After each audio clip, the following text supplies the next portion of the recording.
आज हम microbial nutrition की सीरीज में एनवायरमेंटल फैक्टर्स के बारे में जानकारी लेंगे।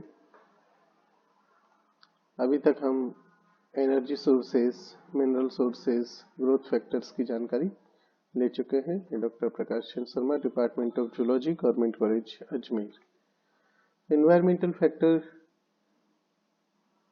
की बात करें तो ये भी ग्रोथ को उसी प्रकार से प्रभावित करते हैं जैसे अन्य फैक्टर्स प्रभावित कर रहे हैं, और निश्चित तौर पे माइक्रो ऑर्गेनिज्म की जो ग्रोथ है वो अपने आसपास के जो सराउंडिंग है उसके केमिकल और फिजिकल नेचर पे बहुत ज़्यादा प्रभावित होती है।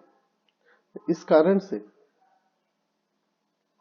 उस माइक्रो ऑर्गेनिज्म के चारों तरफ के जो इन्वायरमेंटल इन्फ्लुएंसेस हैं उनको जानना, उनको समझना बेहद आवश्यक है, ताकि अगर हम कल्चर में बात करें तो उन माइक्रोब्स की जो ग्रोथ है उसको कंट्रोल किया जा सके, उसे समझा जा सके, साथ ही साथ उनके इकोलॉजिकल डिस्ट्रीब्यूशन के बारे में भी अध्ययन अच्छी पहली प्रकार से हो सके। एक चीज और मैं आपको बता दूं कि माइक्रो ऑर्गेनिज्म में काफी ज्यादा क्षमताएं होती हैं कि वो एक्सट्रीम माहौल के प्रति और ऐसे इन्वायरमेंट जो ह्यूमन के लिए, ह्यूमन के साथ साथ अन्य जीवों के लिए भी इनहॉस्पिटेबल है, उनमें वो निवास कर सकते हैं, उनमें अनुकूलित हो सकते हैं। तो ये बहुत रिमार्केबल खासियत माइक्रो ऑर्गेनिज्म में देखने को मिलती है। अधिकांश अब हम पहले टॉपिक आते हैं। सबसे पहले हम बात करते हैं सॉल्यूट्स और वाटर एक्टिविटी की। काफी इंपॉर्टेंट पॉइंट है। तो अधिकांश बैक्टीरिया, अलगी, फंजाई, जैसा आप जानते हैं, इनके चारों तरफ एक रिजिड सेल वॉल पाई जाती है जो कि उनकी शेप और इंटीग्रिटी को मेंटेन करने का काम करती है।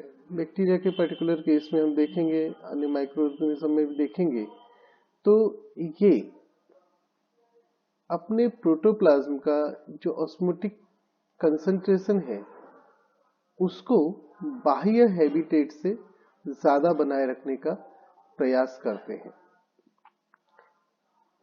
और इसके लिए वो कंपेटिबल सॉल्यूट्स का इस्तेमाल करते हैं। तो जितने भी माइक्रो ऑर्गेनिज्म होते हैं, अधिकांश वो जिनमें सेल वॉल मौजूद है, वो अपने अंदर का जो ऑस्मोटिक कंसंट्रेशन है, या हम सीधे शब्दों में कहें तो लवण की जो सांद्रता है, उसको ज्यादा बनाए रखने की कोशिश करते हैं, और इसके लिए वो कंपेटिबल योग्य लवणों का इस्तेमाल करते हैं, ताकि जो प्लाज्मा मेम्ब्रेन है, क्योंकि अंदर अब ज्यादा लवण होंगे तो अंदर जल भी ज्यादा आएगा, तो ऐसी स्थिति में जो प्लाज्मा मेम्ब्रेन है वो हमेशा सेल वॉल से अच्छी तरह चिपकी रहे। इस कारण से ये अंदर का जो ऑस्मोटिक कंसंट्रेशन है उसको ज्यादा बना के रखते हैं। तो यहाँ जो हमने अभी बात की कंपेटिबल सॉल्यूट्स, वो सॉल्यूट्स होते हैं, वो विलेय होते हैं जो मेटाबॉलिज्म के कंपेटिबल होते हैं, ग्रोथ के कंपेटिबल होते हैं। यानी कि अगर इन सॉल्यूट की अधिक सांद्रता कोशिका के अंदर मौजूद है तो उसका ग्रोथ और मेटाबॉलिज्म पे नकारात्मक असर नहीं पड़ता, बल्कि उसका सकारात्मक ही असर पड़ता है। तो ये कंपेटिबल सॉल्यूट्स है। ऐसा नहीं कि सॉल्यूट जो है वो ग्रोथ को या मेटाबॉलिज्म को नकारात्मक रूप से प्रभावित करे। तो अधिकांश जो प्रोकैरियोट्स होते हैं उनके अंदर जो आंतरिक ऑस्मोटिक कंसंट्रेशन है उसको बढ़ाए रखने के लिए, उसको ज्यादा बनाए रखने के लिए वो सिंथेसिस करते हैं या अपटेक करते हैं कोलिन्स का, बिटाइन का, प्रोलिन का, ग्लूटामिक एसिड का और दूसरे अमीनो एसिड का। साथ ही साथ इनके अंदर कई बार ये मान देखा गया है कि पोटेशियम का भी ये उपयोग करते हैं। पोटेशियम का भी उच्च स्तर इनमें देखने को मिला है। जैसे हेलोबैक्टीरियम सैलाइनेरियम, जो कि एक एक्सट्रीम कंडीशन में रहने वाला बैक्टीरिया है जो बहुत ज्यादा सलाइनिटी में सरवाइव कर सकता है, ये अपने अंदर का जो ऑस्मोटिक कंसंट्रेशन है उसे पोटेशियम आयन की मदद से बढ़ाता है। हालांकि इसमें सोडियम आयन भी बढ़ता है लेकिन वो इतना ज्यादा नहीं बढ़ता जितना पोटेशियम बनता है।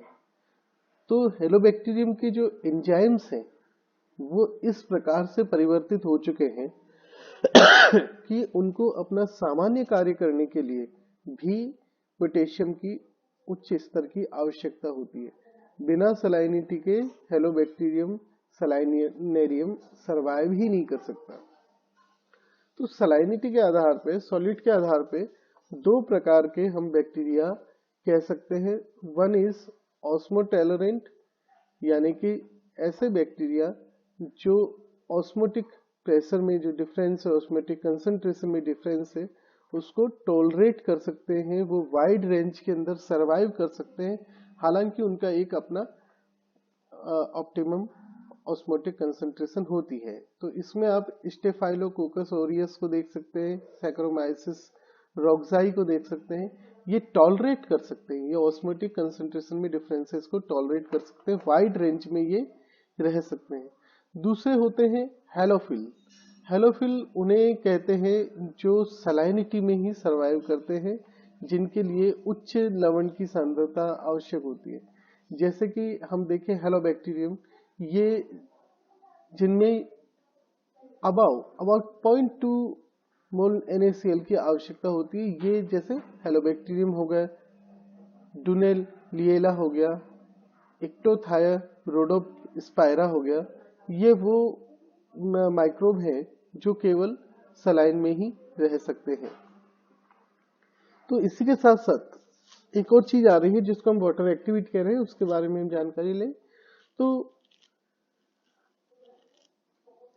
जो वाटर है, जो माइक्रो ऑर्गेनिज्म को अवेलेबल होता है, वो सॉलिड मॉलिक्यूल के साथ में इंटरेक्ट करने के कारण से रिड्यूस भी हो सकता है, जिसको हम ऑस्मोटिक इफेक्ट करते हैं, या सतह पे मौजूद सॉलिड्स द्वारा उसके एब्जॉर्प्शन कर लिए जाने के कारण भी वो अमाउंट रिड्यूस हो सकता है, जिसे हम मैट्रिक इफेक्ट कह रहे हैं।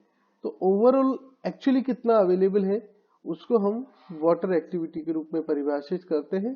तो क्वांटिटेटिवली जितना वाटर अवेलेबल है उसको हम वाटर एक्टिविटी कहते हैं। तो वाटर एक्टिविटी के लिए हम AW, स्मॉल w है, सबस्क्रिप्ट में लिखा जाता है, उसका इस्तेमाल करते हैं।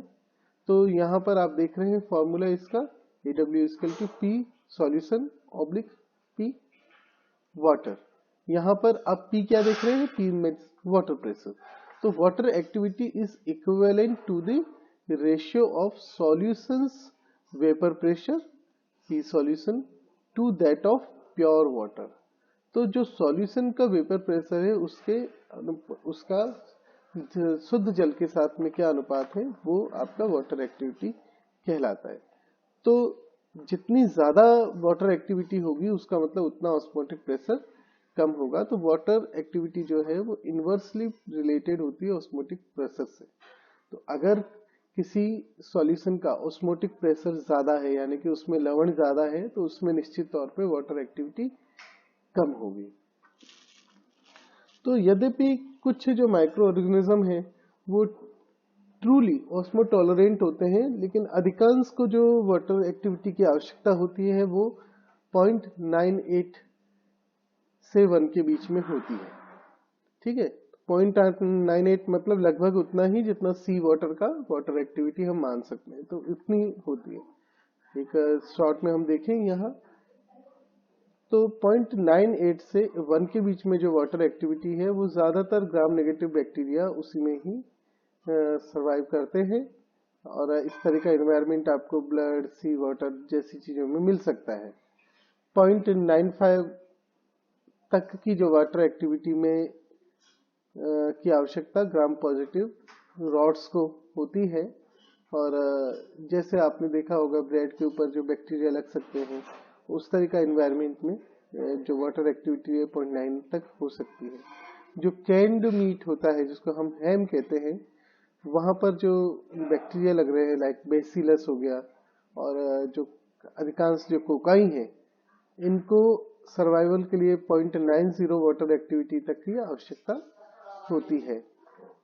और अगर हम देखें तो सॉल्ट लेक्स में, जिनमें जो वाटर एक्टिविटी है वो 0.75 तक ही होती है, यानी कि इनकी तुलना में काफी कम जो ग्राम नेगेटिव पॉजिटिव है।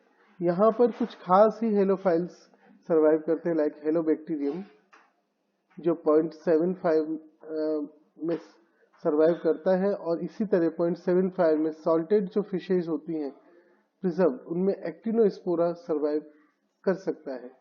तो ये काफी कम वाटर की उपस्थिति में, या ये कहें कि लो वाटर एक्टिविटी में भी सरवाइव कर सकते हैं। नेक्स्ट जो पॉइंट आता है दैट इज पीएच। पीएच के बारे में आप अच्छे से जानते होंगे। हर एक जो स्पीसीज है उसकी एक निश्चित पीएच ग्रोथ रेंज होती है, और इसके अलावा एक पीएच ग्रोथ ऑप्टिमम होते हैं। तो इस आधार पे हम मुख्य तौर पे 3 प्रकार से बैक्टीरिया को बांट सकते हैं। वन इज एसिडोफिल्स, ऐसे बैक्टीरिया जो एसिड में सरवाइव करते हैं और जिनका ग्रोथ ऑप्टिमम जो होता है वो 0 से 5.5 पीएच के बीच में होता है। इसके अंदर जो आते हैं वो है सल्फोलोबस बैक्टीरिया, पिक्रोफिलस, फेरोप्लाज्मा, एकोंटियम, साइनिडियम, कैल्डेरियम। ये कुछ बैक्टीरिया है जो एसिडोफिल्स होते हैं। दूसरी कैटेगरी जो बैक्टीरिया की है जिसमें अधिकांश बैक्टीरिया आते हैं दैट इज न्यूट्रोफिल, जिनकी जो ग्रोथ ऑप्टिमम है वो 5.5 से 8 के बीच में होती है, जैसे ई कोलाई। तीसरे जो ग्रुप है दैट इज कॉल्ड अल्केलोफिल्स। अल्केलोफिल्स में जिनकी जो ग्रोथ ऑप्टिमम पीएच रेंज है वो 8.5 से 11.5 के बीच में हो सकती है, जैसे बेसिलस, अल्कोफिलस या नेट्रोनोबैक्टीरियम।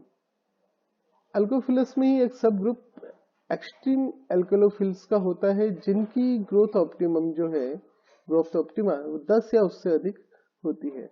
आपको जैसे मैं बता रहा था कि अधिकांश जो बैक्टीरिया है वो न्यूट्रोफिल्स होते हैं। तो यहाँ क्योंकि जैसा हमने आपको बताया बैक्टीरिया बहुत डाइवर्स इन्वायरमेंट में रह सकता है, तो निश्चित तौर पे उसके बाहर का जो पीएच है, सेल के बाहर का पीएच बहुत ज्यादा वेरी कर सकता है, बहुत वेरी कर सकता है अंदर के। लेकिन जैसा आपने देखा कि अधिकांश जो बैक्टीरिया है उनका साइटोप्लाज्म जो है उसका पीएच नियत ही रहता है, न्यूट्रोफिल्स टाइप में ही रहना होता है। तो अंदर के पीएच को मेंटेन करने के लिए कई प्रकार की स्ट्रेटेजी ये अपनाते हैं। जैसे न्यूट्रोफिल्स में अगर हम देखें, पीएच में अगर बाहर चेंज आता है तो वो potassium proton antiport transport system का इस्तेमाल करके उसे मेंटेन करते हैं। जो एक्सट्रीम एल्काइलोफिल्स हैं, जो एक्सट्रीम एल्कलाइनिटी में सरवाइव करते हैं, लेकिन अंदर का जो पीएच है वो निश्चित तौर पे उनका न्यूट्रोफिल के जितना ही होगा। बाहर पीएच में बहुत ज्यादा परिवर्तन है लेकिन अंदर उतना ही रहेगा। इस चीज को आप क्लियर रखिएगा। लाइक बेसिलस, एल्कोलोफिलस, तो ये अपना जो इंटरनल पीएच है वो न्यूट्रलिटी के लगभग नजदीक कैसे बनाए रखते हैं? By exchanging internal sodium ion for external proton. तो यहाँ पर सोडियम प्रोटॉन एंटीपोर्ट सिस्टम का इस्तेमाल किया जाता है। साथ ही साथ कई के अंदर इंटरनल बफरिंग का भी इस्तेमाल किया जाता है ताकि पीएच होम्योस्टेसिस मेंटेन की जा सके। पीएच होम्योस्टेसिस का मतलब पीएच नियत रखा जा सके, एक स्थिरता रखी जा सके। अगर कभी भी बैक्टीरिया के बाहर का जो पीएच है ड्रॉप होता है 5.5 से 6.0 यानी कि एसिड के तौर पे, तो साल्मोनेला टाइफिमोरियम या इकोलाई में हम देखें तो वो कुछ खास प्रकार के प्रोटीन का निर्माण करना प्रारंभ कर देते हैं। तो ये जो प्रोटीन होते हैं, इन प्रोटीन का निर्माण जो हो रहा है उसे हम कहते हैं एसिडिक टॉलरेंस रिस्पॉन्स। तो एसिडिक टॉलरेंस रिस्पॉन्स शो करना शुरू कर देते हैं जब भी पीएच 5.5 या 6 तक ड्रॉप होता है। तो इसके अंदर हम देखें प्रोटॉन ट्रांसलोकेटिंग एटीपीएस निर्माण हो जाता है जो प्रोटेक्टिव रिस्पॉन्स देता है। इसके माध्यम से ज्यादा एटीपी का निर्माण होता है, या साथ ही साथ जो प्रोटॉन है उनका सेल से बाहर की तरफ निस्तारण किया जाता है ताकि कोशिका के अंदर प्रोटॉन की मात्रा कम हो सके। और अगर और ज्यादा पीएच ड्रॉप करता है 4.5 या उससे भी कम, तो कई प्रकार के चैपेरोन्स बनने लग जाते हैं सेल में, जो कि एसिड शॉक प्रोटीन्स कहलाते हैं। साथ ही साथ हीट शॉक प्रोटीन्स का भी निर्माण हो जाता है, और ये चैपेरोन्स जो डैमेज्ड प्रोटीन्स होते हैं, एसिड से डीनेचर्ड प्रोटीन्स जो होते हैं, उनको दोबारा से रीफोल्डिंग करने का काम करता है। तो इन माइक्रो ऑर्गेनिज्म में देखें तो ये माइक्रो ऑर्गेनिज्म अपने जो हैबिटेट है उसके पीएच को भी परिवर्तित करने का प्रयास करते हैं, और इसका जो तरीका होता है वो ये है कि ये अपनी सिक्रीशंस कुछ करते हैं जो होते हैं एक्चुअली बेसिक या एसिडिक मेटाबॉलिक वेस्ट प्रोडक्ट्स। तो इनके माध्यम से ये अपने हैबिटेट को भी परिवर्तित करने का प्रयास करते हैं। साथ ही साथ जो फर्मेंटिंग माइक्रो ऑर्गेनिजम्स होते हैं वो ऑर्गेनिक एसिड्स फॉर्म करते हैं कार्बोहाइड्रेट से, और जो कीमोलिथोट्रॉप्स होते हैं वो सल्फर को रिड्यूस करके सल्फ्यूरिक एसिड भी निर्मित करते हैं, जिनसे ये अपने बाहर के वातावरण में छोड़ते हैं, जिससे हैबिटेट को ये मॉडिफाई करने की कोशिश करते हैं। अन्य बैक्टीरिया अपने हैबिटेट को अधिक एल्कलाइन करने के लिए अमोनिया भी जनरेट करते हैं। तो ये हमने बात करी कुछ एनवायरमेंटल फैक्टर की, बाकी को हम नेक्स्ट टॉपिक में डील करेंगे। धन्यवाद।